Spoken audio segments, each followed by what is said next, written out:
Today on Clear Your Clutter Inside and Out, we're talking about critical thinking. Do you concentrate on facts when having a discussion or just regurgitate what you've seen floating around on social media? Are you aware of the sources for what you're reading and listening and watching? Have you found yourself wondering if something's real and truthful or just opinion? Learn about critical thinking skills as we continue our month focusing on hodgepodge. Do you control your clutter or does your clutter control you? On Clear Your Clutter Inside and Out, we'll teach you awareness as well as action steps to create change in your life. Come on, let's get started. Today's episode was inspired based on the state of America where I live. I have a theory that people like Russia and China and other countries where you don't have democracy or you have a dictator want to see us fail. They want to see democracy die. And so they are interested in spreading disinformation. And so they are going to spread disinformation and they're going to want to see us divided. So every time I see I don't think as long as I've lived, and again, social media makes it more prevalent because you can see things. I don't think that I've ever seen the country this divided so deeply and about more than one subject. And so that's just my personal take on it. I think that they're excited. They want to see us, Afghanistan would cheer for us to fail. The Taliban, I should say, excuse me, let me rephrase that. The Taliban, look what they're doing to women's rights and the strict laws that they want to impose if democracy dies. And they can say, hey, you know what? It failed experiment. So that's just my personal opinion on it's because I don't know if we would even say it's driving it. I think it's definitely a part of it. I think there are so many other things that we'll talk about in critical skills for critical thinking today that also reinforce when people don't do that. But that's just my personal take. So sitting with someone the other day, and they said something that was factually incorrect. I had literally just the day before read an article, checked out the notations and the citations, and this person was really old, quite frankly. And so I was like, I'm just not going to engage and get into it. But I was thinking in my mind, I know for a fact what you're stating, it's wrong. I've also learned because I did grant writing to be aware of who is funding a study. I knew someone in college that they did a Dorito and Diet Coke diet. I mean, you're young, you can do that and lost weight. Now, I personally don't think that's a healthy diet. And if you read a study that says, hey, Doritos and Diet Coke are the way to go, and see that the Frito-Lay Corporation and Coca-Cola Corporation have funded that study, then I'm going to question what if it's truth or factual or not. So that's just something I've learned to be aware of. Now, it's interesting. I did not know this as I was Googling and doing some research that it can be traced back to Socrates, who questioned commonly held beliefs. My freshman year in college, I wanted to be a philosophy major. That didn't last long, but really enjoyed that and enjoyed my philosophy professors. Andrews with an S, Reith was his name. And we just called him, just thought he was the most handsome guy ever. So anyway, I was really interested in philosophy, and I forgot because we do the Socratic method. And I know some of my friends that have been in law school that have been taught that way. So Socrates was the first person who started to question stuff. And his thinking was carried forward with people such as Aristotle, Plato, Colette, More, Descartes, I'm not good at pronouncing things, Galileo, Newton. So Socrates kind of started it, and then these people were like, hey, let's question stuff. I believe critical thinking is important for democracy to survive, but we needed to resolve issues, whether it's your personal relationship to professional jobs. And we are now, with everything, we are a global community. We are no longer can remain an isolated nation. And so we need to be able to solve problems, to use our critical thinking skills. And so that's why I wanted to do today's episode. So it started way back when. Let's talk a little bit more of why it's important to think critically. This allows you to gather information and assess it accurately, right? If you've got to make a decision, if you're trying to solve a problem, you need to know facts, perhaps figures, depending on what it is, and so that you can assess it and make a correct assessment and not do that. Remember, with assuming makes an ass out of you and me. I see that happening a lot. These aren't facts and figures, these are assumptions. That's a big difference. You need critical thinking skills to solve problems. I've often said that I am not a big thinker, meaning when you have complex problem like how do you solve healthcare? I couldn't drill it down and say these are the things that you need to do to change it. I just is not a skill that I have. But I need to be able to think critically when choosing a health plan. Like I'm eventually going to have a Medicare supplement. I need to be able to solve problems when working with clients. I have to figure out a solution that works for them.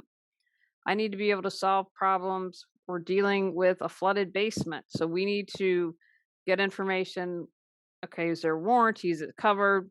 A myriad of reasons why we need to be able to problem solve. Critical thinking allows you to recognize errors.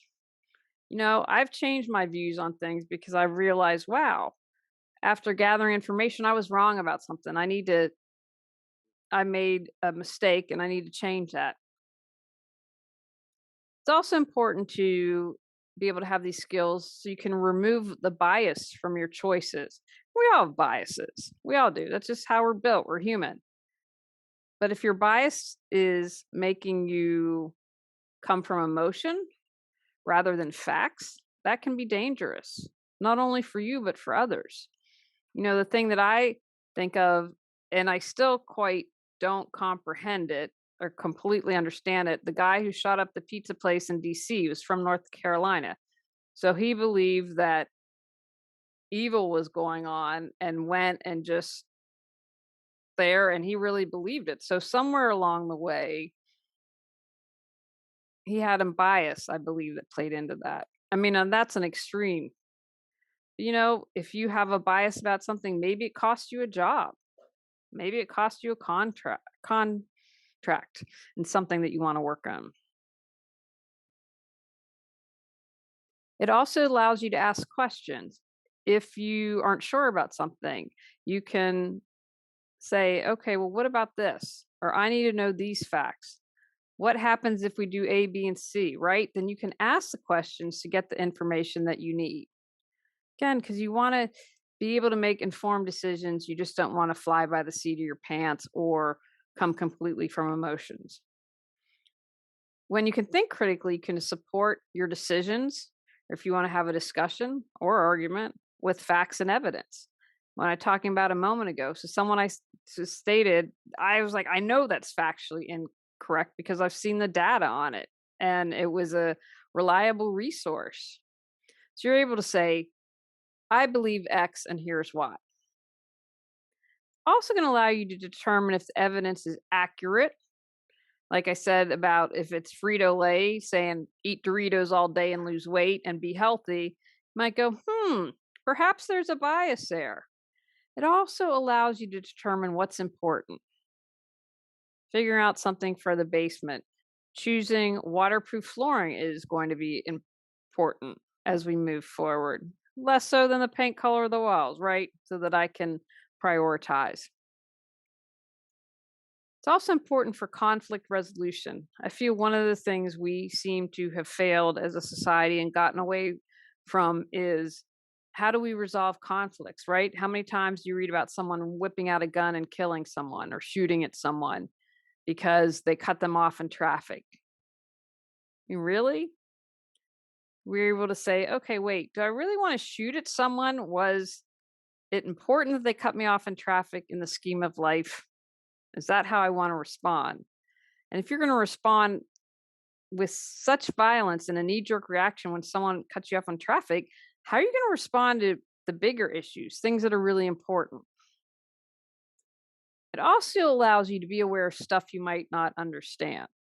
So if I can practice my critical thinking skills, then I can say, okay, let's examine the issue of healthcare. What is it that I need to know? How does it affect me? What's important as I think about other people? What is a society do I want to see us do? What is it that I need to know? And if I have these skills, then I'm able to ask questions, understand why I'm making decisions based on something. I think voting is a great example because so many people seem to be driven. I'm an independent. I think the two-party system is a complete failure. And I read an article the other day suggesting a six-party system. I didn't take a test because it was on Facebook.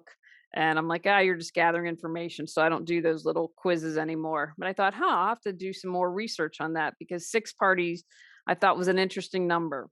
I would be happy if we had at least three or four. I think the two-party system has just harmed us more than helped us. So that's one of the reasons that I think that it's important. So when you go to the ballot box, you can say, I'm voting for this measure. I'm voting against this measure because of X, and understand it. I'm voting for candidate A as opposed to B and C because this is how they voted on these very important issues. Because those are just a few examples of why it's important to think critically. So take a moment in your life. Where is it important for you to do this? Is there a time that you didn't do your homework, didn't do your research, were coming from an emotion, and you didn't think critically that it had an adverse outcome, that it wasn't a good thing? So consider that for a moment. What are some barriers to thinking critically? If we know about these, then we can begin to switch. The ego, that's not surprising. So what I mean by this is it's our natural tendency to view everything in relation to ourselves. And one of the challenges was that it can lead us to sympathize with others or analyze and evaluate various perspectives. Again, all you have to do is open up a newspaper or go online and see people just screaming and yelling, and they've lost that ability to have an argument, to say, here's what I think and here's why I believe this, and not listening, right? We're just yelling, no interest in listening to one another. The challenge is a lot of times if people are super egocentric, they're not willing or they're unable to see this character flaw. They can't say, oh, I'm an egocentric person. And therefore, it increases the difficulty in them getting over this barrier. So if they're just in their own little world, then and they care about themselves, and they're not going to care about how other people are affected, and that affects their thinking. The herd mentality, now I did a whole separate podcast on this, can lead to unhealthy decision making. Like egocentrics, it's a challenge to overcome. If you are surrounded by people who share the same beliefs and all you do is you're in that echo chamber and you're not reading people who think differently than you, or talking or watching or listening, then it's just your own beliefs get reinforced, and it's challenging to overcome that. And especially if you're in a group, it's challenging to stand up and say, hey, whoa, wait, maybe we need to rethink that, right? Going against the majority, that's not always easy. You can be in your own little bubble. You're in your own world, so you don't pay attention to what's going on around you. And this can come at any time. I can say that the past 13, 14 months were really challenging for me caring for my mom. Now, I wasn't completely in my own world, but I was world shrunk a little bit, is how I would say it. And so if I had continued or allowed that to shrink even more, kind of like talking about being in that echo chamber, then that would impede my ability to think critically. Now, of course, social conditioning is going to impair this, right? Because depending on our groups and the people we're hanging with, we are probably going to make assumptions. We are going to stereotype people. We just aren't going to be open to learning about new ideas or new people or new things.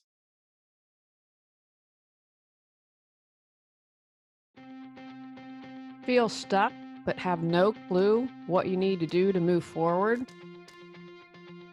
Would you like to feel energized and excited every day? Are you ready to create the life you desire? Julie Coraccio supports you in finding the answers within and then taking action to make changes happen. Visit reawakenyourbrilliance.com to learn how Julie can support you with life coaching.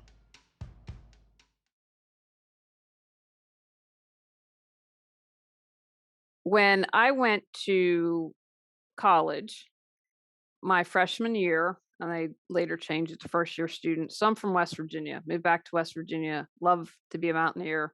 I'm honored to be from a state of salt of the earth people. Doesn't mean I don't think there are a lot of challenges here, but I'm not embarrassed to be from West Virginia. And so I went to an all women's college in Massachusetts, and I can't tell you when I told people how I was from West Virginia, how many people responded with dumb stereotypes. I'm like, really? Did I go to the wrong college? Do we not think at all?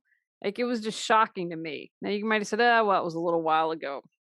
But when you have these assumptions and these stereotyping, you know, I don't want to be around you. That's not something I'm interested in. And so, this again can be a barrier to think critically. Our personal biases, right?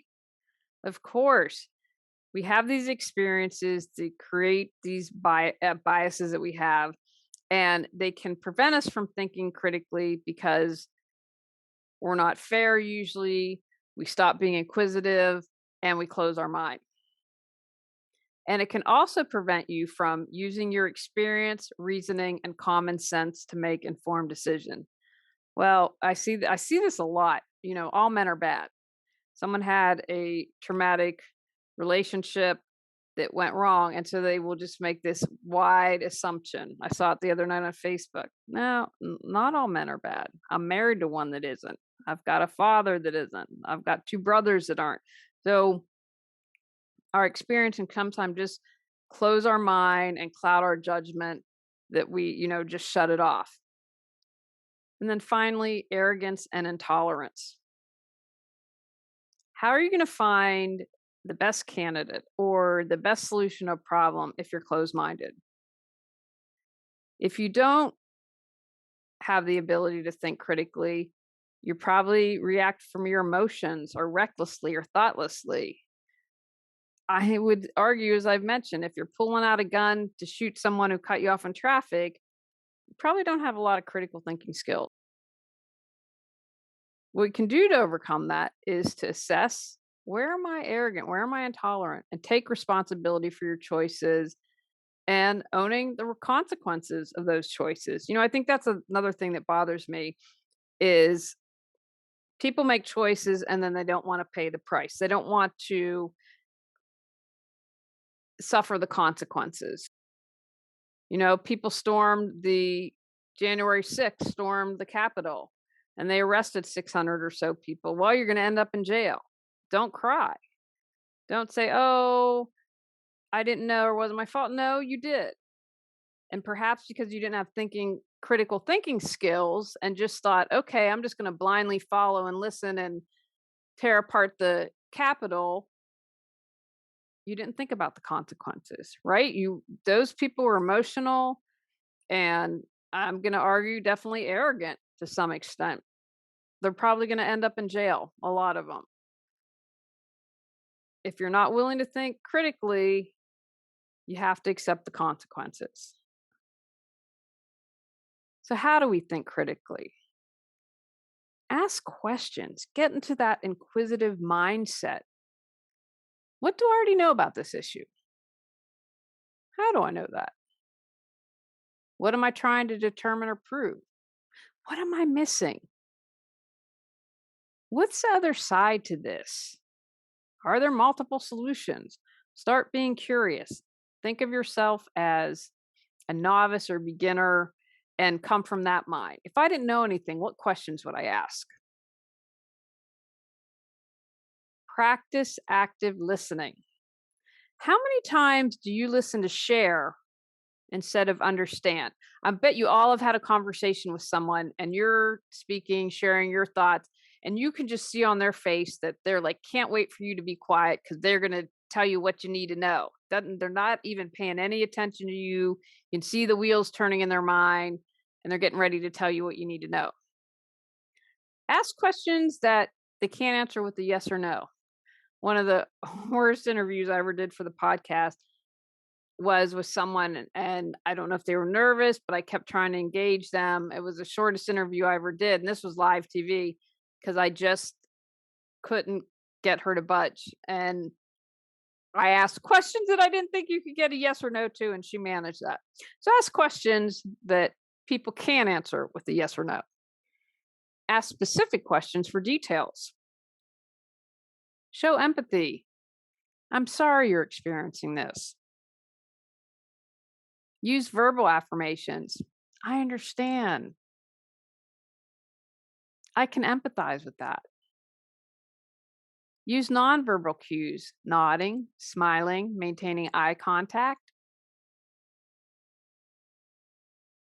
The other thing you're going to want to do is to be aware of your biases. Am I assuming something? Right? We all know what it means to assume. Why do I assume or believe this? I don't think a lot of us stop to think why we believe something. Maybe it's because that's what you were told since you were a kid. The group that you belong to says think this, not stopping to consider where did this come from? Where did this start? How did I begin to believe this? Are you emotionally attached to an idea?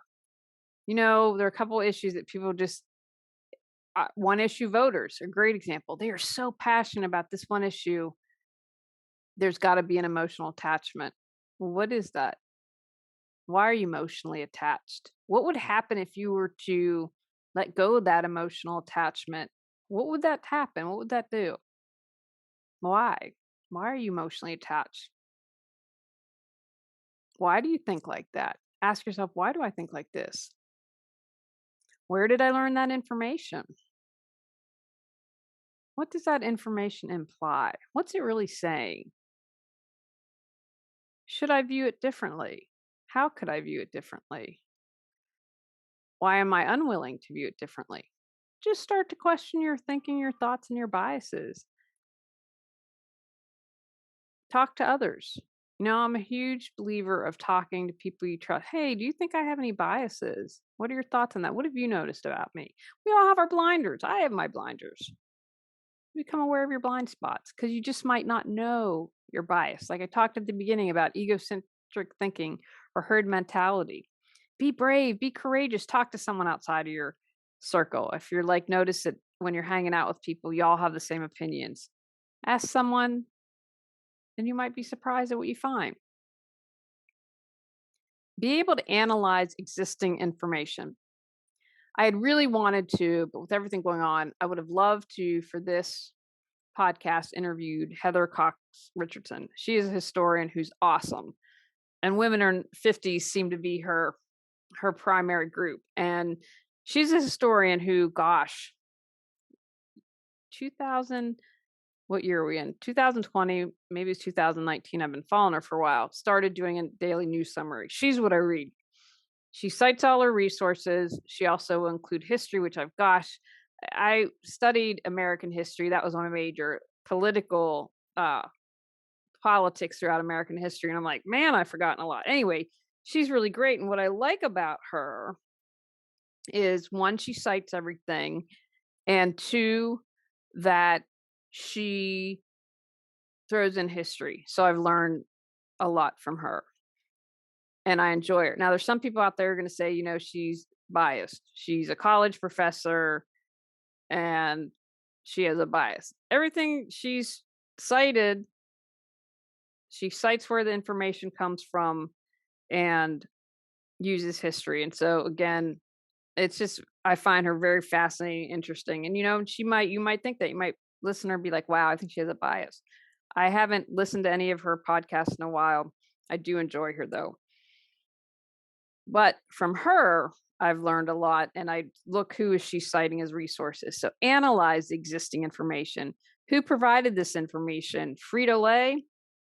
How did they get this information? They talked to 10 Joe Schmoes on the street or they did a scientific study.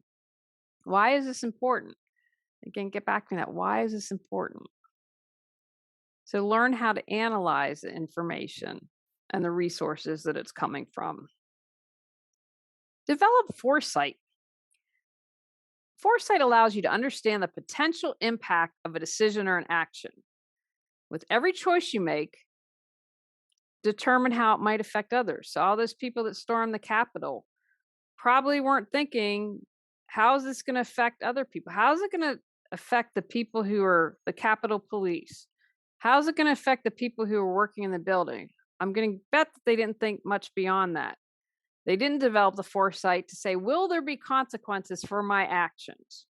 And maybe they falsely believed that they would be absolved of any actions because they were led to think that. I don't know enough about to know that, but perhaps that was a thought. I used to work for Seventh Generation. They are still in business, but I think they're online now. When I lived in Vermont, anyway, the thing from Seventh Generation, I believe it's from the Iroquois Nation. In every decision, you must consider the impact for the next 7 generations. I'm paraphrasing a little bit. That might not be the exact quote, but that to me is so important. How is this going to impact the next 7th generations? Because we don't think about that now. We have a lot of people in this country who don't think about that. Oh, well, do something to the environment. We have global warming because they're not thinking about the next 7th generation. That's a real problem. They didn't care to develop foresight on that. To be able to do this, consider making a list of benefits, consequences for an action or decision, or if you don't take action or make a decision, because that is, in effect, not taking action is a decision, and in one way, taking action. Hopefully, that'll make sense. So, this can help you determine what is the right decision for the solution. And you might think, wow, if I go storm the Capitol and could be thrown in jail, maybe that's something that I shouldn't take on right now. Maybe that's something that I shouldn't do. Maybe there's another way I can share my viewpoint and share my concerns instead of doing that. Play devil's advocate. See situations from new perspective. Rather than assuming A caused B, ask yourself, is B causing A? This exercise can help you find solutions you might not have otherwise considered. One, it's always fun. I like sometimes when I'm feeling kind of saucy, I like to play devil's advocate just to see how people respond. It's very easy to do, but might surprise yourself. You might be like, wow, I never considered that. Maybe I actually agree with that. And then finally, be open minded. Being closed minded benefits no one, including yourself. Just open your mind a teeny little bit. Maybe you take a step of talking to someone that doesn't look like you, that doesn't think like you, that hasn't had experiences like you, that allow you to broaden. Read someone that doesn't share your viewpoint. Watch someone on YouTube that you think's annoying. Listen to a podcast on something you never thought you'd want to listen to. Expand that mind. And it's also good to keep your brain plasticky and moving. And I think it's called neuroplasticity. I'm not sure about that. And I'm joking, but I'm not joking. Like, you want to keep those gray cells moving and always learning, and that helps your brain health. Take actions from today's podcast. Determine why it's important for you to have critical thinking skills. Understand where in the past or present you're letting biases, inaccurate information, and errors to inform your decisions and choices. Be aware of your barriers to think critically. Develop a plan to strengthen your critical thinking skills. On our next episode, we're talking about stress reduction. Go out, clear your clutter to create the life you choose, deserve, and desire. When you clear your clutter, you can share your gifts with the world. Sign up for our free newsletter at reawakenyourbrilliance.com. If you've enjoyed Clear Your Clutter Inside and Out, please rate, review, and share us.